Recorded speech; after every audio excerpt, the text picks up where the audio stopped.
I rolled out with a little flour, a pie dough that we had in the icebox, because the next thing that I want to show you is a term called blind bake. When I tell people this, they look at me like really strange. It's like, are you going to put a bandana on me? What exactly are you talking about? So, I want to show you. For this particular tot that I'm going to make, I'm using one of these top pans that the bottom comes out, which I highly recommend. Make your life easy. And then, what we're going to do is after we roll out the dough, we'll fold it over so we can work with it. And then we're going to work with our pie dough. And then we're going to blind bake this. Well, what does that exactly mean? Well, that means that I really want the crust to start ahead of what I'm going to actually cook in it. Maybe it's not going to take that long. So, once you get the dough fit in there, what I do then is just use regular foil. You could use baking paper too, put it over it. So I just use regular foil to go over the crust. Like I said, then I'll trim this up, just a basic knife, save it for design or not. See?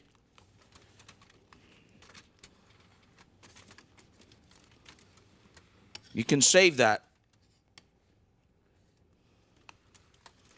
Now, I'm ready to blind bake my crust. 350 degrees. What I do to apply some pressure so this will bake, I just use beans. You can buy these, you can buy these baking things. You know, they sell at the store or whatever. I just use beans. 49 cents, you know, goes a long way, you know. So now I get it inside of the oven, 350 degrees, like I said. And we're going to blind bake, which means it's going to be kind of halfway baked when we're done. That's what that means. The weight of the beans holds down the foil or the baking sheet so that it applies pressure. It won't swell. It won't rise. Okay? You'll see what it looks like. Now, I'm going to make a filling while the shell is in the oven. Very, very simple. I'm using pears. We're always looking for new things to do with pears. So, I take a little butter, some lemon peel, take some sugar. You know what's going to happen then. Little cinnamon.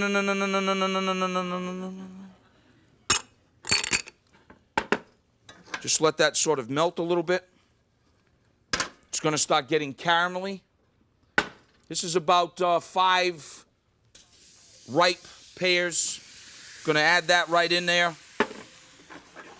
Now, before I go back to the tot, about 20 minutes, 350-degree oven, no more than 25. Go in, take the pie shell, save the beans for the next time. This is what a blind shell looks like. You see, it's kind of cooked, but not. There's a reason for that. We're going to come back in a second. Our pears, they're getting happy. Butter, cinnamon, sugar, lemon peel. Oh. Gingerly, slowly. Everybody thinks you got to jack the stove up to the moon, you know? Nice medium, medium low. See? Happy. While that's getting happy, I'm going to show you. I'm going to make me happy right now and show you one of my favorite ice creams, which is a custard.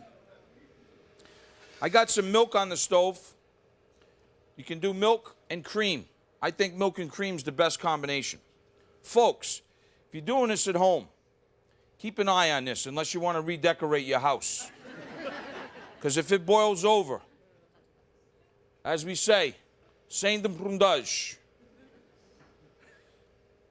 A little Portuguese. Oh, it's a bilingual show. Now, egg yolks. We're going to take egg yolks. We're going to mix some sugar in the egg yolks.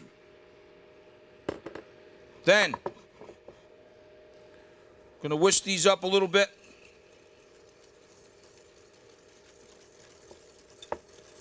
Now, vanilla bean. Going to split this. See, actually, by heating the milk up like this, we're actually doing two things. Not only are we going to, it's kind of like making a custard or a pastry cream, but we're also sort of giving it like that, you know, homogenized thing. You know what I mean? Bringing it up to temp. So now we're going to scrape the vanilla bean in there. Oh, yeah. Now, if I just wanted vanilla ice cream, I'd stop here. See all the bean in there? Oh, yeah, babe.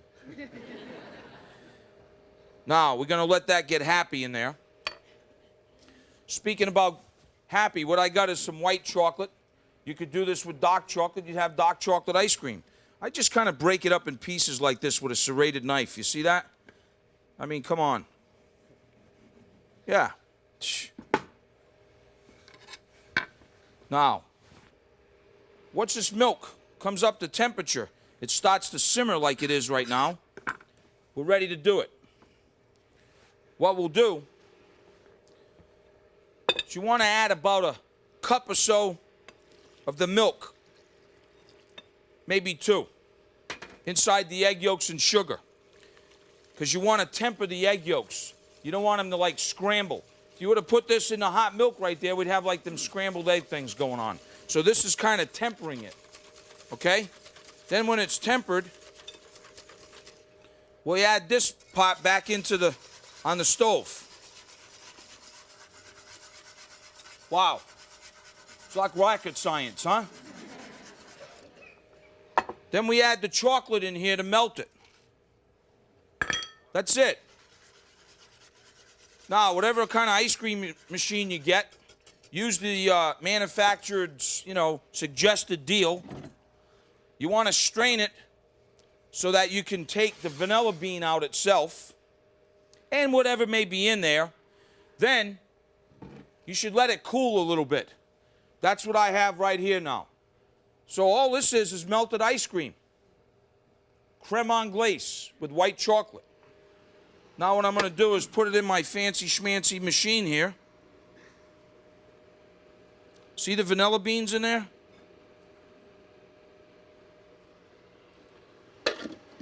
This is the kicked up machine here. Santa brought me this one. I had one last year, but Santa also stole it. Oh, yeah. Think I know who did it, too. See, I just turned the button on now. I had the chill cycle on first, which means it's chill in the bowl.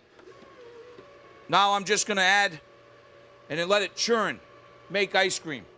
We'll come back. Now, back to the old tot.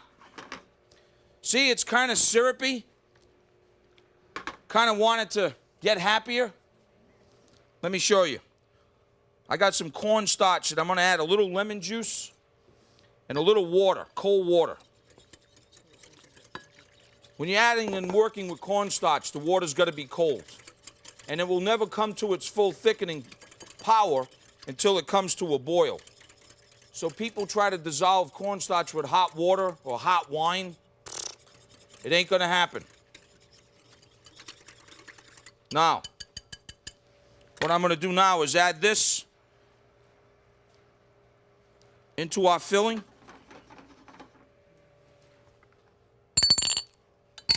Then, going to let that come to a boil, like I said.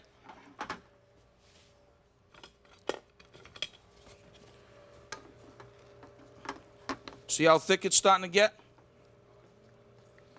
See, it's like a syrup. It wasn't difficult, was it? Could do this with bananas. Now, once it comes to a boil like it is right now, and we know how thick it's going to be, how do you want to flavor it? Now I'm going to add the blueberries. Matter of fact, while we're on a roll, I think I'll add some white chocolate just to kick it up a notch.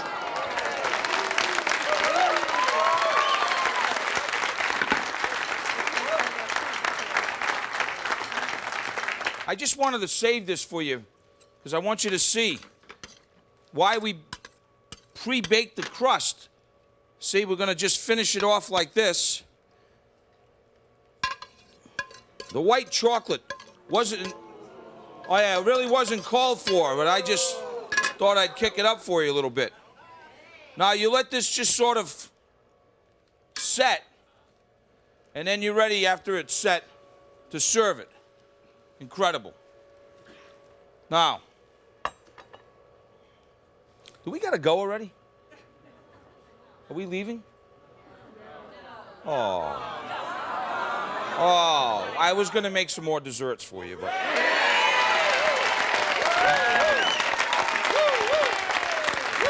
See, that's the reason why you want to have one of those shells like that, you see? You can use it for a pie shell and a leash all in one.